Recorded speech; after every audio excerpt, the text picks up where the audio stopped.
Islam adalah agama yang universal. Kenapa? Karena dalam bahasa syariat atau bahasa agama itu Islam adalah rahmatan lil alamin. Jadi kehadiran Islam itu dirasakan oleh semua makhluk. Jadi tidak hanya dirasakan oleh kaum muslimin, tapi semua makhluk. Tidak hanya manusia, bahkan untuk binatang, hewan, ikut merasakan kedamaian, ketenangan dengan hadirnya Islam. Karena Islam hadir untuk merubah peradaban jahiliyah kepada peradaban yang manusiawi, yang terang benderang, yang logika, yang masuk akal. Lebih-lebih kami yang tinggal di Singkawang ini tentunya merasa ada ketenangan dengan mengamalkan Islam ini. Kita bisa bergandengan satu dengan yang lainnya, bahu-membahu dalam melaksanakan perintah agama ini. Kemudian kita juga berbagi kepada saudara-saudara kita yang lain, kita sampaikan bagaimana Islam itu menyejukkan. Di dalam ajaran Islam tentunya banyak sekali manfaat yang dirasakan secara real, baik oleh kaum muslimin sendiri ataupun oleh orang-orang yang belum melaksanakan Islam secara penuh. Kehadiran Islam yang majemuk di Singkawang, berbagai etnis ada di dalamnya, mulai dari Tionghoa, Cina, Jawa, Sunda, Madura, Melayu, dan lain-lain. Sangat banyak sekali. Nah, bagaimana etnis itu disatukan oleh Islam yang rahmatan lil alamin. Sebagaimana di zaman awal-awalnya Islam disebarkan di Jazirah Arab, di Mekah dan Madinah, kemudian para sahabat memulai dengan mengamalkannya dengan secara berjamaah. Berjamaah ini artinya ya bersatu padu, bareng-bareng. Artinya semua yang kita lakukan itu bisa dipahami oleh halayak ramai dan dimengerti.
Islam adalah satu kesatuan yang tidak bisa dipisahkan antara satu dengan yang lain.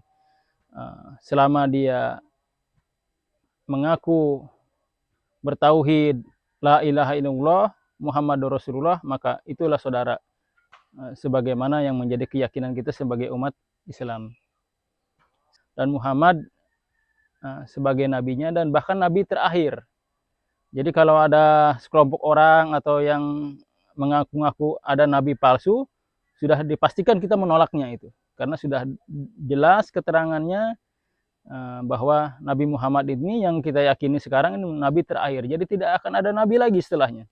Tentunya kita berharap Islam hadir di tengah-tengah kota Singkawang dengan etnis yang sangat majemuk ini, berharap menjadi sumber atau pioner kebersamaan kita, hidup di tengah-tengah peradaban, hidup di tengah-tengah kemajemukan. Kita sama-sama bergandengan tangan, bahu-membahu, tidak membuka ruang untuk berselisih tentunya. Masalah hal-hal yang sifatnya furu'iyah, yang memang ulama-ulama terdahulu juga memperselisihkan, nah kita berupaya untuk tidak mengangkat itu. Gitu. Banyak hal yang harus kita angkat, banyak hal yang harus kita setujui bahwa di antara kita ini banyak persamaannya ketimbang perbedaannya. Oleh karena itu, tentunya kita berharap bagaimana persamaan-persamaan ini kita lebih tingkatkan kembali dengan silaturahim, kemudian saling mengunjungi di antara kita. Itu salah satu wujud ikhtiar kita bagaimana kita senantiasa melaksanakannya tentunya dengan keikhlasan antara satu dengan yang lain. Sami'allahu liman hamidah. Allahu Akbar. Allahu Akbar.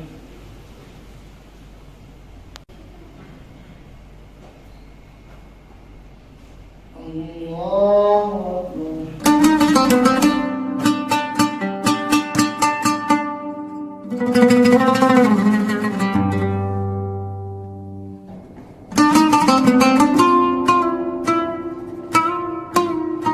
Kemudian kondisi sekarang di Singkawang sangat panas ya, karena memang mungkin ada cuaca atau mungkin sudah mengarah ke musim kemarau, walau alam. Yang jelas sekalipun BMKG mengumumkan di Singkawang misalkan sekarang 30 derajat atau 32 maksimalnya, tapi rasa-rasanya nuansanya seperti di atas itu gitu. Sangat panas kami rasakan.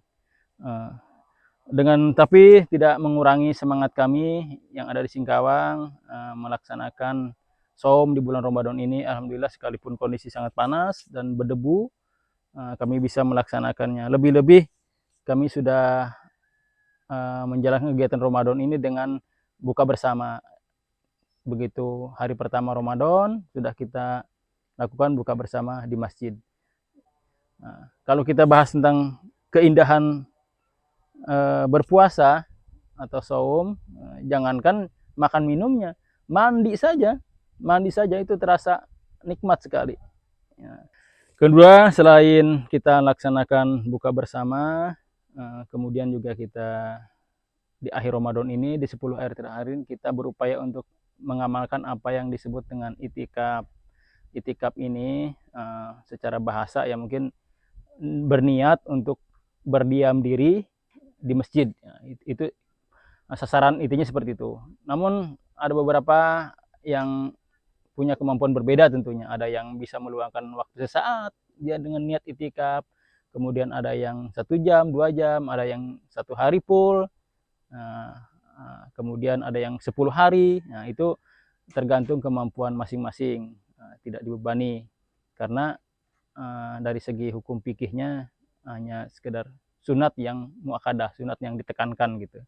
Syukur kalau ada kemampuan sebagaimana Nabi Rasulullah SAW melakukannya 10 hari penuh. Bahkan saking utamanya untuk aktivitas pun dibatasi gitu. Kemudian selain buka bersama, kemudian makan sahur juga kita dilakukan bersama-sama di masjid.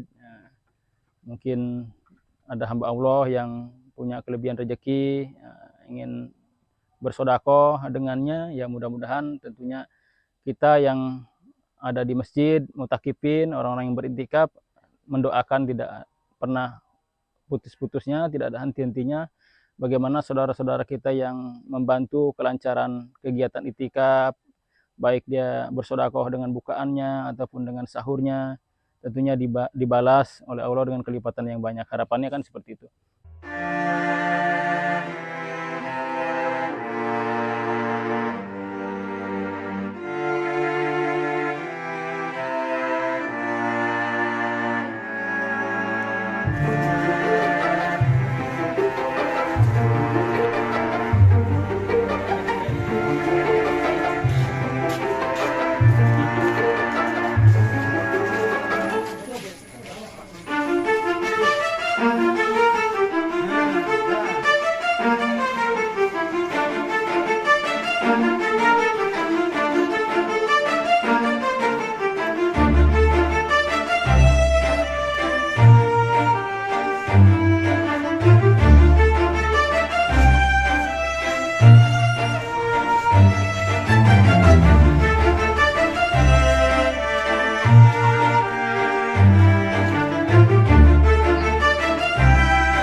أشهد أن لا إله إلا الله.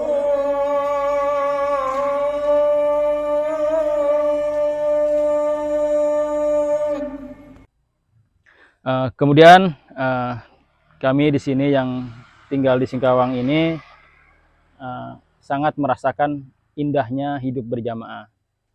Nah, apa yang kami rasakan ini tentunya saudara-saudara kami yang di tempat lain pun ingin merasakan apa yang kami rasakan, dan mereka sudah memulai membuat satu tempat yang dimana dihuni oleh kaum muslimin, karena dengan kehadirannya ngumpul ngomplek itu lebih indah dirasakannya. Kita lebih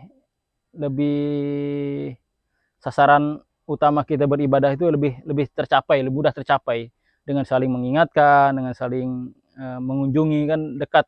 Jadi apa yang kita lakukan di sini di Singkawang, ada beberapa daerah yang ingin memulai melakukannya, seperti di Parit Baru. Di Parit Baru sudah mulai ngomplek, yang ada artinya ngumpul di sana membuat suatu masjid, dan itu pun tidak dibatasi kepada siapapun yang mau singgah di sana, ya silahkan sama-sama untuk beribadah di sana.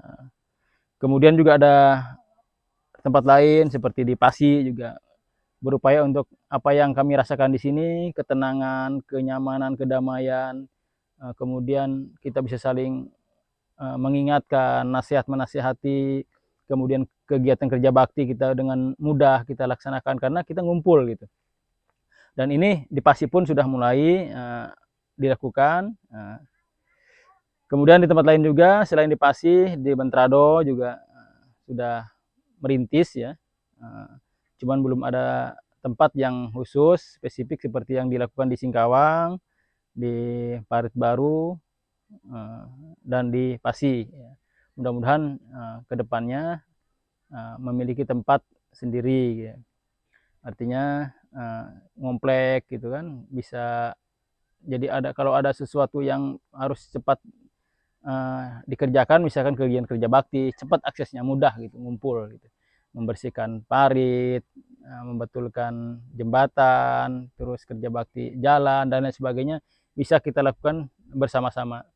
Tentunya dengan komando dari pemerintah setempat ya, dari RT dan pemuka-pemuka agama yang menyuarakan bagaimana kita ini sama-sama gitu. Artinya kalau dikerjakan dengan bersama-sama sesuatu yang berat sekalipun mungkin lebih terasa lebih ringan.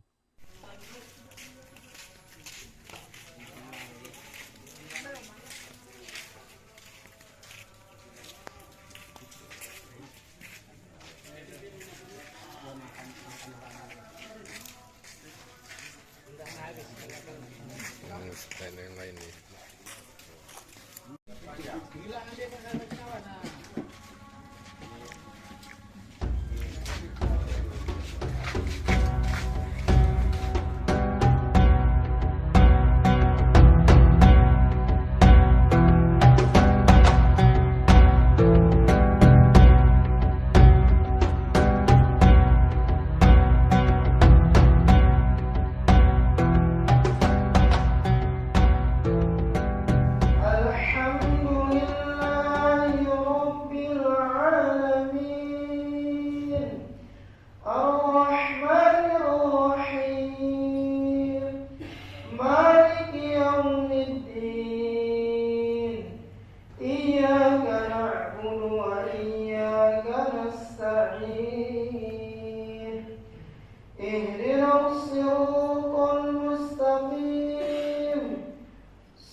Dan harapannya bagaimana dengan momen Ramadan ini, apa yang sudah kita dapati pelajaran di bulan Ramadan ini tentunya kita bisa lakukan, kita bisa amalkan di bulan-bulan lain setelah Ramadan. Bagaimana di bulan Ramadan ini kita sangat kuat sekali rasa ingin berbagi dengan saudara-saudara kita yang lain, saling memberi hadiah, saling tentunya keinginan untuk bersedekah, kemudian menjaga waktu-waktu sholat yang luar biasa rasanya. Nah harapannya setelah di bulan Ramadan ini, apa yang kita lakukan di bulan Ramadan ini kita terapkan di bulan-bulan lain seperti itu. Jadi girohnya, semangatnya tetap ada gitu. Jadi seolah-olah yang kita lakukan ini seperti Ramadan sepanjang masa gitu, seperti itu. Nah, mudah-mudahan apa yang kita lakukan di sini tentunya diterima oleh Allah Subhanahu wa taala, tentunya sebagai wujud ikhtiar kita untuk mentaati Allah, Rasul dan